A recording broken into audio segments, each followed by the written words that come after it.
This is the Injury Report, presented by NYU Langone Health. UCL injuries have become one of the most talked about topics in baseball, with reports swirling about the possibility of Tommy John surgery for Mets pitcher Frankie Montas. We want to dig into what this really means. So joining me now on Injury Report is Dr. Michael Alaia, orthopedic surgeon and specialist in sports medicine at NYU Langone, here with us now. Doctor, how's it going? I'm great. How you doing, Dex? I'm doing good, man. I'm doing good. Let's get into this right now. First things first, what exactly is the UCL for people who don't know, and why is it so critical for a pitcher like Frankie Montas? So the UCL stands for the ulnar collateral ligament. And essentially what that is, it's a ligament or a piece of tissue that connects one bone to another bone. And it lives on the medial side of the elbow, right here. It kind of goes from the humerus bone to the ulnar bone right there. And what that ligament does is it keeps the joint stable during a range of motion, particularly when a pitcher is going into the late cocking phase of their pitch. So, or a thrower or any kind of overhead athlete, when they come all the way back like this and put all that torque on their elbow, that ligament is keeping everything together. It keeps the ulna locked on to the humerus as they're coming through a range of motion and coming in over the top. So that ligament is unfortunately critical for a pitcher to have velocity, to have stability, to have accuracy. As time goes on, a lot of pitchers develop attenuation or damage to that ligament. And over time, in Frankie Montas' situation, it could tear, and that tear could lead to problems.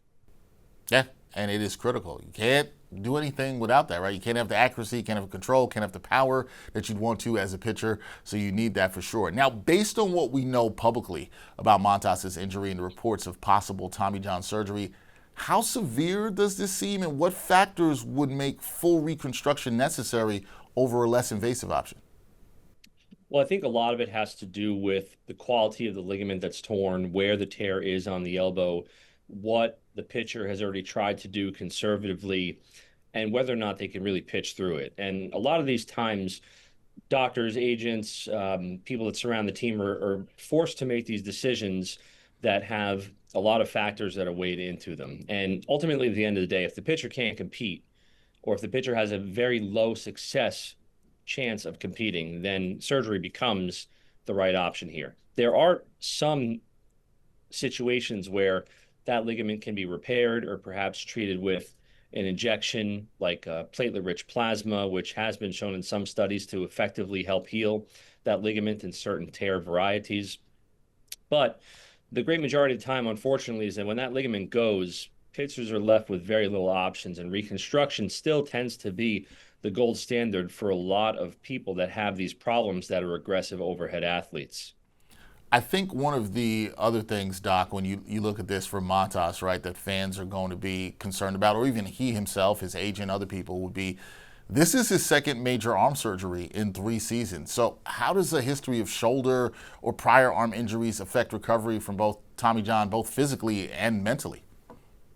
Well, it does, and because the arm moves as a kinetic chain, and for a pitcher to pitch effectively, they have to have a torso that works. They have to be able to generate power and velocity through their core.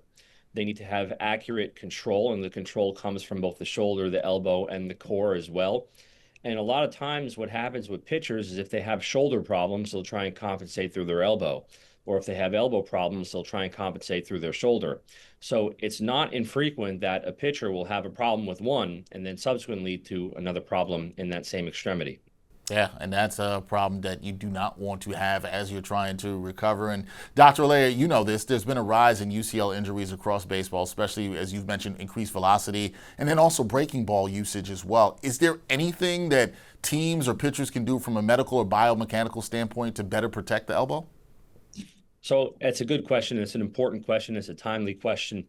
And I think it starts as these players are in their youth stages. And it starts at the Pee Wee level, right? We have pitch counts in Pee Wee level baseball and toddler baseball. And as that increases over time and they get older, the pitch counts that we really prefer them to have do change with time. They can pitch more and more. But I think we have a little bit of a problem in terms of overuse, meaning that someone will play only baseball and then only pitch, which means they're not working the rest of their body. They have no ability to perform in other sports. And the whole concept of single sport work is bad because it really focuses all the efforts on certain joints. So we always tell our athletes that they should be playing more than one sport. They shouldn't be pitching every day. And if you have to throw every day, then you have to give yourself periods of rest to allow the ligament to heal and to allow all the muscles to kind of gain their composure back. So the UCL injuries that we see are overuse injuries. It's because they're doing too much too frequently with too much power. And that ligament can only withstand a certain amount of force being put through it for a certain amount of times. So it's on us, and the onus is on us as parents, as trainers, to always keep that in the back of a pitcher's or an overhead thrower's head, mind rather, that, the more you pitch and the harder you pitch, the more problems you're going to get. Yeah, I love that you said the onus is on us as a society to do better in that. And this is why it's important to get that information out and discuss this for sure. Last thing for me, Doc, from your perspective as a medical professional, assuming that Montas undergoes Tommy John, let's say in like early September, what are realistic expectations where he'll be physically ready for opening day in 2027? So I think a lot of it depends on the rehabilitation and how he feels. After the surgery, we got to work on inflammation, make sure the inflammation goes away pretty quickly, and then range of motion, then finally strength and mechanics and pitching. And that sequence takes close to 9 months to a year. So if he has the procedure in September, assuming it goes well, which almost always it does, it would be tough if he had it in September to come back in April. I'd probably say more along the lines of anywhere between July and October. Preferentially, he'd be ready to play. Okay. All right. So there you go. Hopefully Montas can return in 2027 and that he can recover well from this UCL injury. That is Dr. Michael Alaia at NYU Langone. Appreciate the time for you joining me here on Injury Report. We'll talk again soon. Pleasure. Take care.